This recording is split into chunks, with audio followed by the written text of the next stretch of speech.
Hello everyone. I can see that my camera is just a smidgen off, but that's all right. We'll make it work today. So, today is Monday. Welcome to Monday. It is cold, and there are a few Midwestern euphemisms that I would like to use to express how cold it is, and yet to protect your delicate sensibilities, I will not. Let's just say it involves a witch and a brass bra. And it's cold.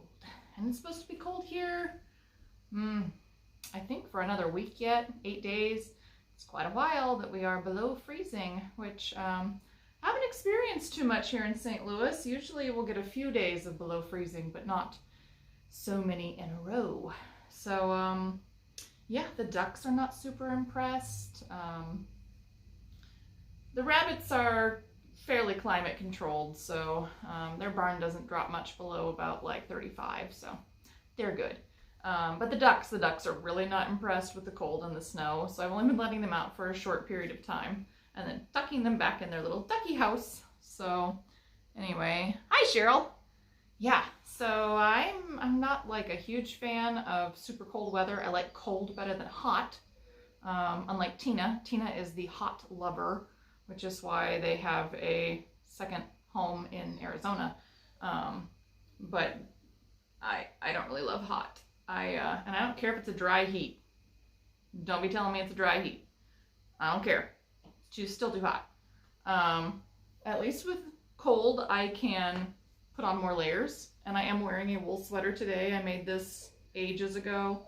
Like ages ago, and it's starting to pill kind of badly, but you know, I thought this was a great sweater to put on so that I could talk to you a little bit about these kinds of singles yarns and what happens with them, and that kind of segues into our whole discussion today about yarn and thread sizing and what it means in terms of your projects. So I'll just do a really quick little update. Here is my, see if I can get it out, my top down hand spun hand knit sweater, and it's on a small needle, so it looks really tiny, but I promise you this will fit me when it's done. And look at how nice it's looking. I'm very proud of this. Hand spun, hand knit, coming along great. I am still in my first ball of yarn, so I do need to wind my second because I am nearing the end, but look, I still have this much yarn left. You can get a lot of mileage out of a good sized ball of fingering weight yarn, which we'll talk about today. So, yarn, right? The easiest thing that I can say about yarn is that it's all different.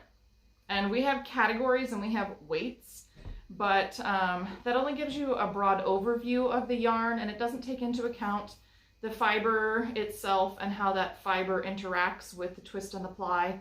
And you can actually have worsted weight yarns, and all three of these happen to be worsted weight yarns, that can look and act very differently on the needles.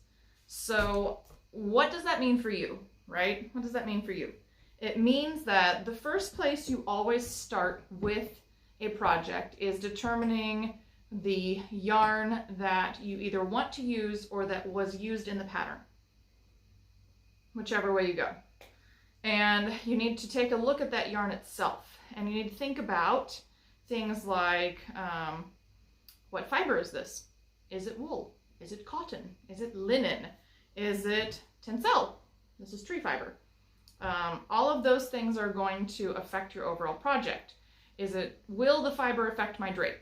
Will the fiber affect my overall construction? Important questions. Only you can answer those because you need to understand what you're making. Then you need to think about what weight is called for in my pattern, or what weight am I using?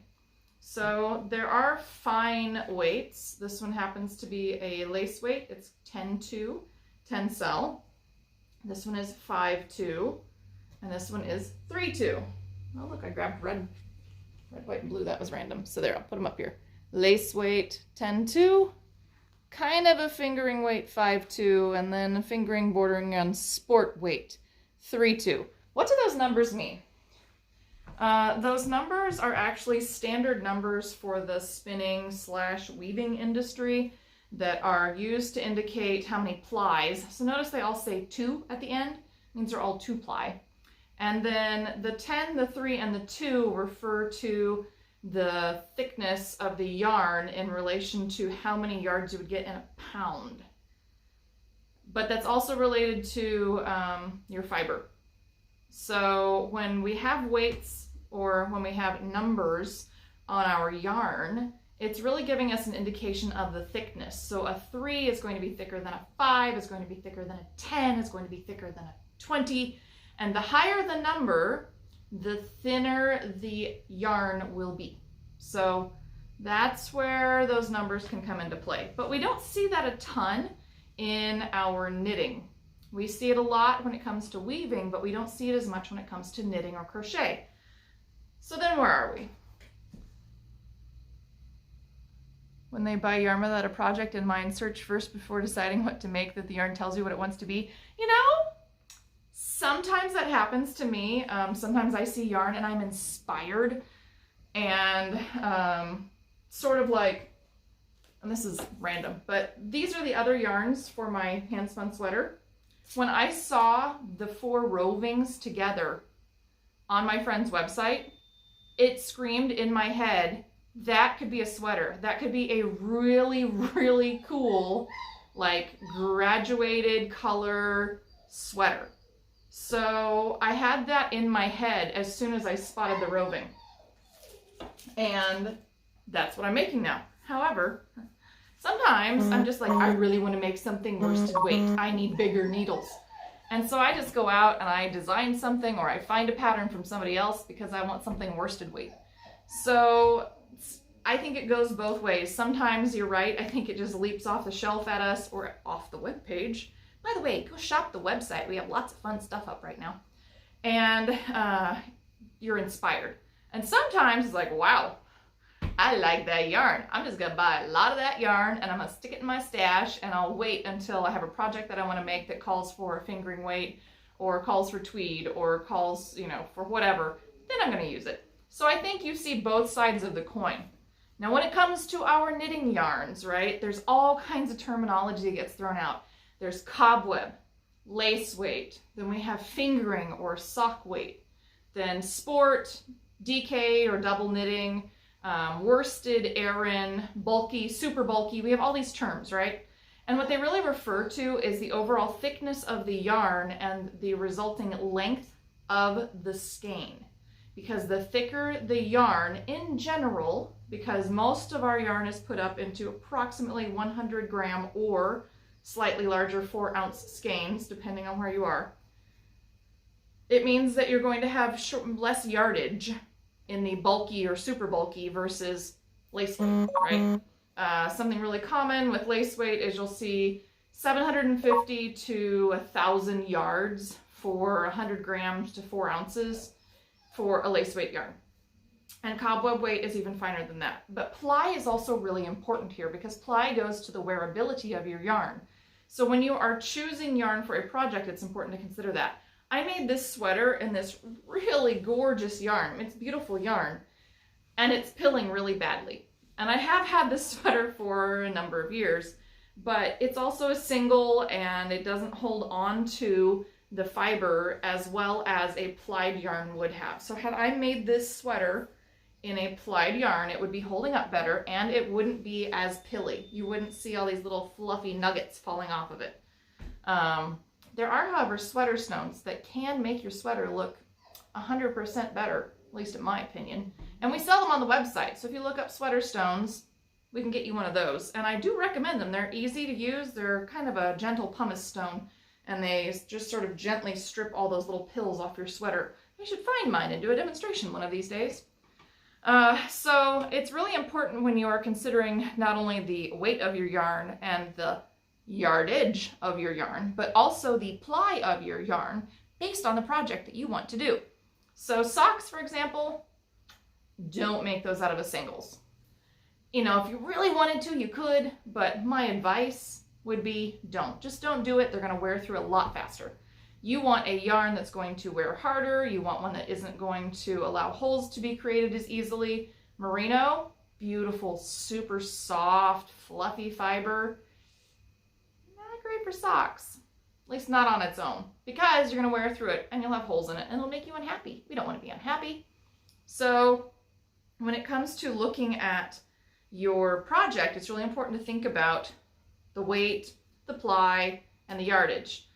The yardage is going to tell you far more than the weight will in terms of what you need for a project. So if you have a sweater that you really want to make and it says that you need 1,600 yards of worsted weight for your size, then, you know, you like worsted weight, but man, you just are really not in the mood to knit on bigger needles. And you have this fabulous fingering weight that's hanging out in your stash. You may be surprised to find that that fingering weight is probably going to be pretty close to what you need in terms of gauge. And you'll need approximately the same yardage. You might need a little more, especially if your gauge is a little bit smaller and stitches per inch than what the worsted weight is. But for example, this is our lovely Darney fingering weight tweed. I love this stuff. It knits up beautifully, and it's soft enough and yet hard wearing enough that the fabric that is created from it is super nice. And this stuff,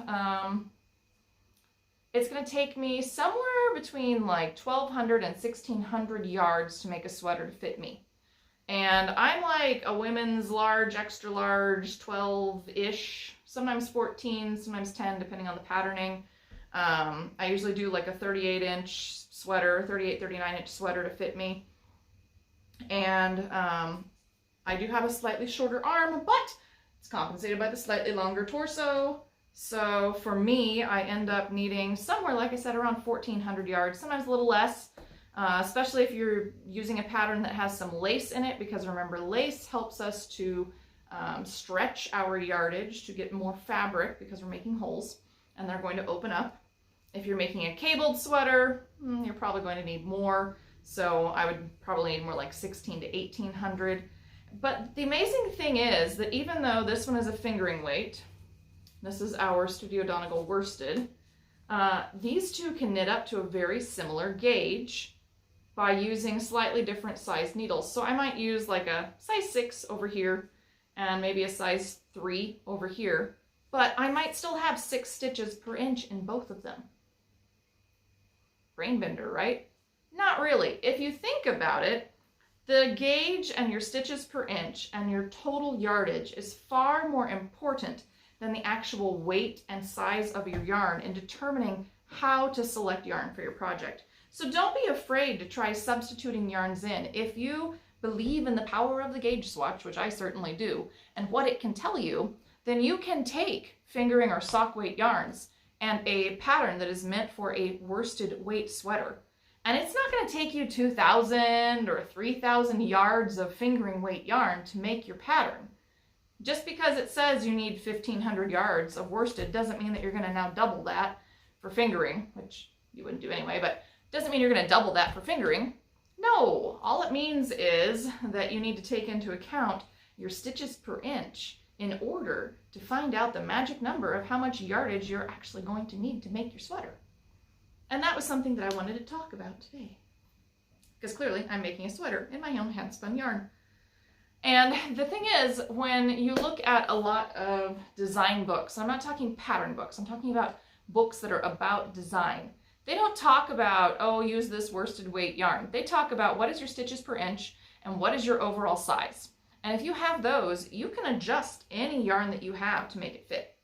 So it really comes down to, if you love a pattern, buy the pattern. If you don't love the yarn, don't buy the yarn. Buy a different yarn. You have my permission.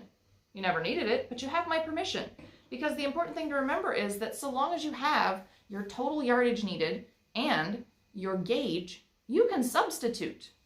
And I will say, you know, there's a little bit of fiber that comes into that. If your sweater is meant for wool, probably shouldn't make it in cotton. It's going to act very differently. But again, your gauge swatch can come into effect here, and you might find that you would be able to substitute a cotton or partial cotton for that wool because you've done your gauge swatch and you know that it's going to pull a little more. So you're going to have a little more length than what you would need. So you knit it a little shorter because that's what cotton does. Very important to know all of these things.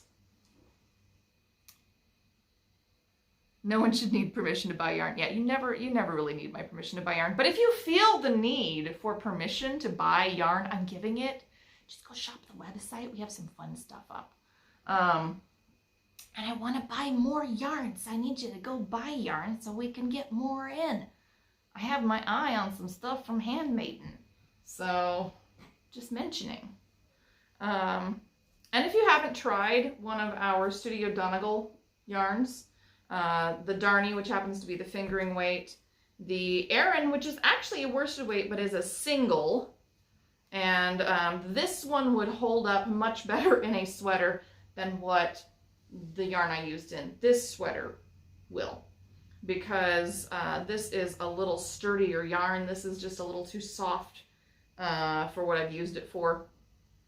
This stuff would hold up really nicely in a sweater, and it pairs beautifully with the soft. So these work beautifully together for color work because you can use the soft anywhere you need a little extra softness and then fill in with the Aran where you want just a little dab of color work. So it makes it a little more economical.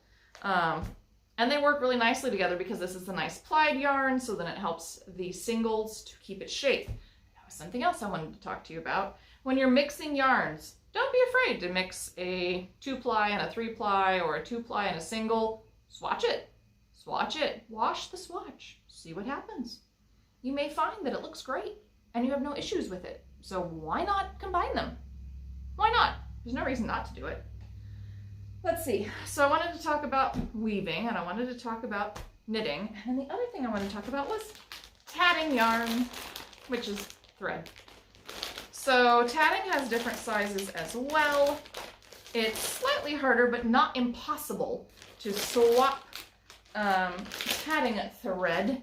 If a pattern calls for a size 20 or a size 30 and all you have is a size 10, it just means your piece is going to be a little bit bigger. You can compensate for that by taking a few stitches out if you want. But let's compare. So this is a ball of size 3 thread. 3. This is 10. So we've definitely gone smaller on this guy. Here's a ball of 20. And then I didn't grab the 40, but there's also 40. And 30 and 50 and 60, but you don't see them quite as often. And then we have size 80. 80. And it goes finer than that. There's actually like 100 and 120, and sometimes you can find it even finer than that. It's frog hair. It's a funny term that, you know, lace knitters use. Yeah, anyway. It's very, very fine. It's very, very fine stuff. So here is a ball of size 80. Let's see if I can get the little, look at this tiny, skinny little thread. Makes beautiful lace weight though, I tell you. Beautiful lace weight. You can knit this, by the way, and crochet it. Just because it says it's tatting thread doesn't mean it's just reserved for tatting either. So, when we look at all of these threads, if you noticed, the smaller the number, the 3, the larger the thread size. And the bigger the number, the 80, the skinnier the thread size. And again, that comes down to just like we were talking about with our weaving, where it comes down to the yardage you can get per pound, which relates to a thickness. And there's actually special like rulers where you run the singles through it and it tells you what the size is for a standard sizing in the industry. And again, you can get something as large as a size 3 or as skinny as a size 80. And this is actually even like skinnier than what it looks like, because this, I think, isn't this a 6 cord? Yes. So this actually has 6 plies in it to make up this skinny size 80 thread. I can't spin that fine. I'm sure somebody can, but I can't. And it's cotton. Cotton is notoriously more difficult to spin as well. So, you know, all kinds of fun. Well, let's see. I got comments. I never get comments. Agreed, I don't need it. It's my cash. That's right, Kathy. That's absolutely right. Never need permission. Yeah, you're right. You don't really need permission. But if you needed permission, today I'm giving you permission to go buy yarn. Let's see, what else do I need to talk about? So cotton weighs more than what wool weighs, and linen weighs more than both of those. So you get less yardage per pound. Different breeds of sheep, because of the micron count of their wool, will weigh differently as well. So something like a border Leicester is going to have a heavier fleece than a merino in terms of the micron count, which means you'll get fewer yards per pound from a border Leicester fleece than you would a merino fleece. And that just, I mean, that's really comes down to the micron count and the fluffiness of it and how the fibers lay together. It's fascinating stuff though. I mean, it's really interesting. Clearly I talk about this stuff all the time with you guys. But when I'm spinning, I take that into account. So if I buy a merino tencel, that's going to spin much finer and a much higher yardage per pound if I spin the same thickness than what my BFL and silk will. It's going to spin finer than my Cheviot for sure. And I'm trying to think, what else have I spun recently? Did the Cheviot, oh, the Targhee. Targhee is this kind of interesting American-made merino. It's bred off of, I think, Rambouillet and maybe Debouillet and something else. You know, I might have that wrong. Somebody correct me if you figure it out. Just put it in the comments. But it's kind of like, Targhee's kind of considered the like American-bred merino, one of them. And then Rambouillet, of course, is bred off of merinos. You know, it always goes back to like the Spanish, and they had this fabulous sheep and it produced great fine wool and everybody wanted it. And so I think that there were like sheep that were gifted to France, and there were like smuggling rings to try to smuggle sheep. Anyway, and there were also smuggling rings to smuggle lace. Did you know there were lace smuggling rings? Like, lace was so highly prized, it was so expensive that people smuggled it. Lace. I mean, now everybody looks down on it. But yeah, they smuggled it. Let's see. Oh, and what does Tamara? I had trauma last night with a skein of silk thread. Yeah, I understand. I understand about the trauma with the silk thread. I have been there, only it was a skein of tencel. I think it was 20s too, and it was not for me, it was for a customer. And it was a nightmare because there's 2,080 yards in a skein of 20s to tencel. We don't carry it very often. It was a special thing that we got in for our bobbin lace makers because the tencel actually makes beautiful bobbin lace. Bet you didn't know that either. Well, anyway, lace smuggling. Can you believe that? Lace smuggling. I'm gonna have to like find some stories and tell you guys about some lace stories. Maybe next Monday. Maybe next Monday, let's talk about history. Let's talk about like a little dab of history of lace. We'll talk like a teeny bit about Shetland lace knitting and Estonian lace knitting. And we'll talk a teeny bit about like bobbin lace and some of the different traditions, because I have sources, lots of sources, and I can give you like a tiny bit of history and some of the info about that. And we can talk a little bit about Carrick-Macross and Irish crochet laces. And like, I'll just do like a tiny little lace primer. Does it sound kind of fun? I think it sounds kind of fun. And of course, remember Wednesdays. Wednesdays are for weaving. So Wednesday, we're going to do some rigid heddle loom stuff again. I'm hoping to get started with a direct peg warp, and like show you how to set that up and work through that. I have been reading my books, which remember I borrowed this book from the library and I quite like it. I'm pretty sure I need to buy a copy because it seems to be an excellent tome. I'm really enjoying this one. I also borrowed this one, which is the Weaver's Idea Book. Really interesting in terms of ideas for working with your warp, but for getting started, I really think that Inventive Weaving on a Little Loom is a much better book for like just a beginner getting started. But you know, I may end up buying both of them because I kind of like books. And I'm really kind of looking forward to playing with the weaving on my loom. And in fact, I noticed when I was putting my Kromsky together that they now come with a double heddle like holder on the loom. So I might end up just ordering an extra 10 and 12 dent reed, because I don't think I'll be using the 8 for very long. I'm going to use it to get started. So I'm going to start on the 8 because that's what it came with, and it's kind of meant for like a worsted weight, but I might go a little bit lighter and see if the 3/2 can support it, because I have like all these leftover balls of thread, especially the tencel. So I'm thinking I'm going to start with that for my warp thread, because I'd like to use some of it up. And tencel is very strong, so I'm going to start with the tencel and kind of try to get rid of some of that. And then I'd like to go down to like a 10 dent and a 12 dent reed, and maybe try a couple of, well, anyway, I'm getting ahead of myself. We need to talk about this on Weaving Wednesday, not today. But just know we're going to have Weaving Wednesdays for a while, and then Mondays will be something else. So Mondays will be knitting or tatting or spinning, and then Wednesdays will be for weaving, at least for a couple more weeks. And this week, don't forget, my class is starting on Thursday night. It is the Learn Lace Knitting. It's the Beginners Learn Lace Knitting, and you get a great little booklet. I sent it out in PDF, but also offered it to my students in hardcover if they wanted one. It's the If You Can Knit, You Can Knit Lace. This is our booklet we'll be using for class.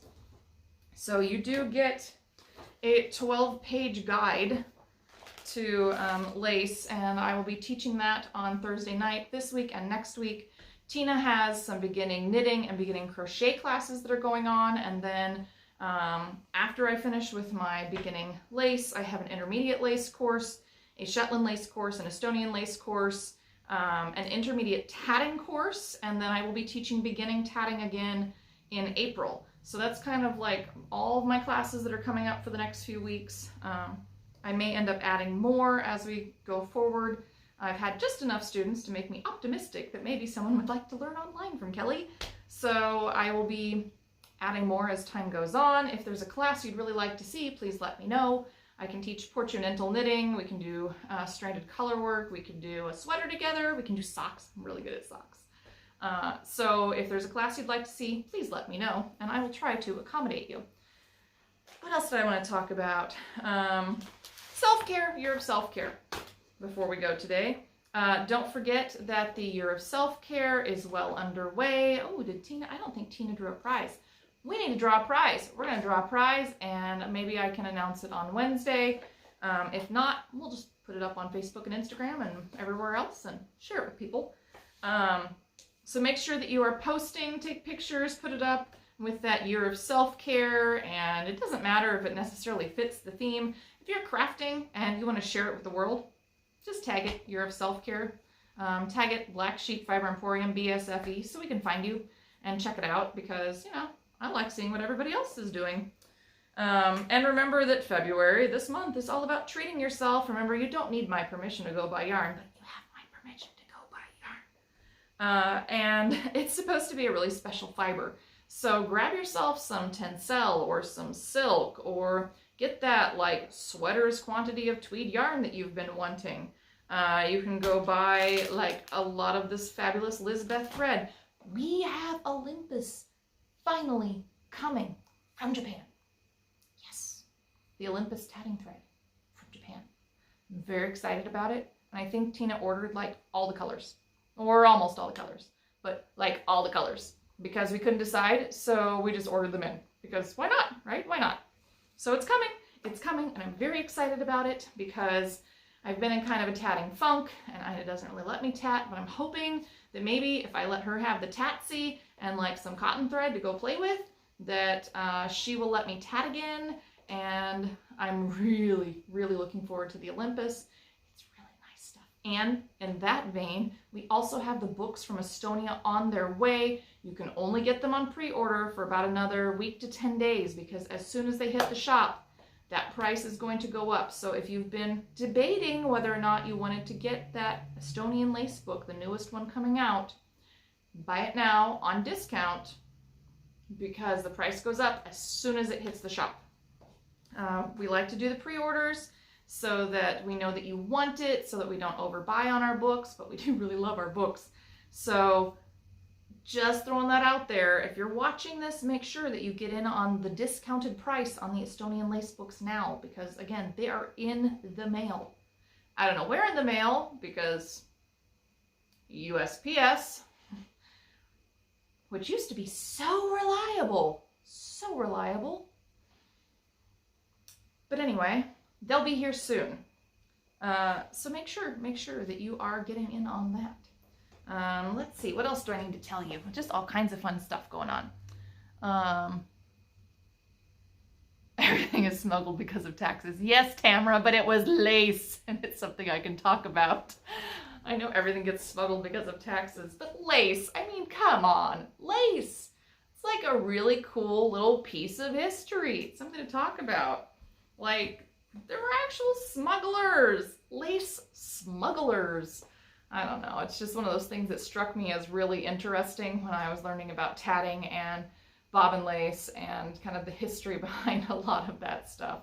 And the IOLI, the International Organization of Lace Ink, publishes a quarterly newsletter, and their members do like to talk about some of this stuff. And in fact, we have been having some fabulous Zoom conferences, or what's the word that I want? Lectures, like once a month, where someone somewhere in the world logs on and talks to the IOLI membership about lace for an hour or two, and it's really interesting. So if you aren't already a member of IOLI and you like to tat, you like bobbin lace, you like knitted lace, you like Irish lace, or you make bobbin lace, or Mediterranean knotted lace, I don't want to leave that one out, hardhanger, drawn thread, there's so many different ways to make lace.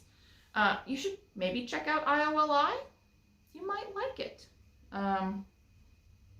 I have to say, I resisted joining for a number of years because I felt like they were too bobbin lace centric, but I really feel in the last 5 to 10 years that they have become much more open and accepting of all the different laces, and they're trying to be much more inclusive, and I really appreciate that.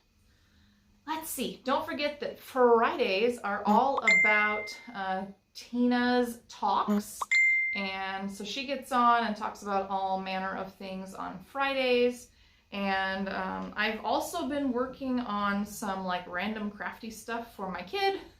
So I'm going to try to put together just a short little video of some of the things that I've been making for her as a Valentine's Day gift, because I'm trying not to buy tons of chocolate and junk and candy. She's 2, she really doesn't need it. Like, none of us need it, but I have a chocolate addiction. Like, I might have had 2 or 3 pieces already today. I really gotta lay off the chocolate.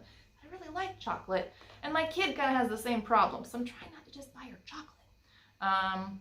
Yeah, so I made her some stuff, some cute stuff. So I'm gonna share that with all of you, and you know, maybe after I give it to her on Valentine's Day, then I can like show it to you on the camera too. I don't know. Anyway, it's all kinds of fun. So yeah, that's the plan. Wednesdays are for weaving. Monday next week, I will definitely be talking about lace and lace history. And yeah, Cheryl, I will totally throw a link for the International Organization of Lace on the website. Hope that's what you wanted. And yeah, actually I'll put it up on our Facebook page so that you can access it there, and maybe do something so that I can share it other places as well. But yeah, if you aren't already a member of IOLI, it's a fun organization. You know, they're growing, and you know, we're trying to attract new members because, as you may guess, many of the members are of a slightly older persuasion, and so we're trying to make sure that lace keeps growing and is passed down. So we're trying to attract all of the younger members as well. I mean, I've been making lace since my early 20s, so it's not like there aren't some of us out there. It's just getting connected.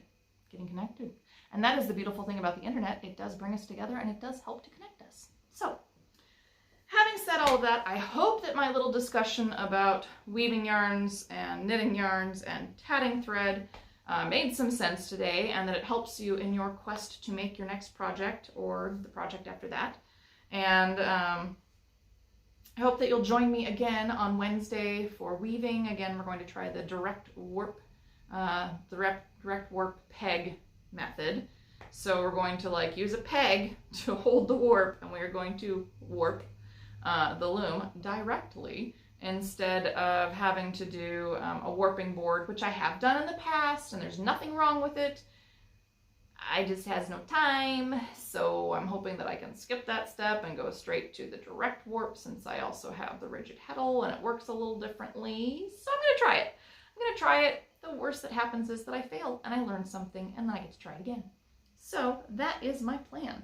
Monday we're going to talk about history. So we're talking about the history of lace in terms of knitting, crochet, tatting, bobbin lace, any kind of lace that I can get my grubby little hands on. We'll be talking about it in small form on Monday. And I'm going to try to find some really interesting little snippet about lace smuggling too, so I can share that, because I think that would be really fun. And then we'll figure out next week what we'll talk about the week after. But remember, Wednesdays are for weaving from here on out, so you can just kind of expect that on Wednesdays. Anyway, I don't want to keep you too much longer. I hope that you have enjoyed my little discussion today. I will see you next time.